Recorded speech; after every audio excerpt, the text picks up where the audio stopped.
Naughty Dog's The Last of Us Part 3 will probably be the final chapter in Ellie and Joel's epic story. But what can we expect from the follow-up game? With The Last of Us Part 2 having such an open-ended ending, Part 3 became the most anticipated game and it wasn't even in the works yet. Fortunately for fans, in April of 2021, Oops Leaks reported that it was confirmed by Neil Druckmann, the co-president of Naughty Dog and creative director of The Last of Us Part 2, that he and his co-writer Halley Gross had already started on the story and outline of the script for The Last of Us Part 3. But the game itself wouldn't actually be in development until Naughty Dog was finished with the upcoming projects they were already working on at the time.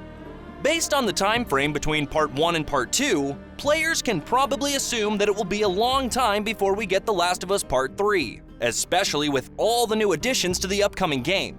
At this point, the earliest and most likely time we will get news about the release date of the game will probably be anytime after 2026. While this is frustrating for fans, we are more than happy to wait for Naughty Dog to complete their new game, because the time, effort, and love that goes into every piece of their games is very clear to players who decide to travel through the different worlds they've created.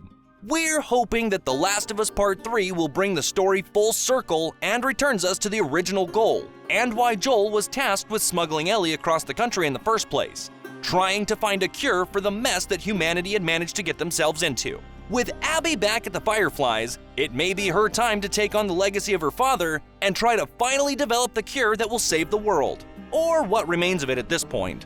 There are plenty of opportunities for new problems to arise in The Last of Us Part 3.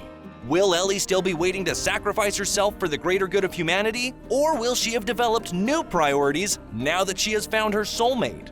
We'll just have to wait and see.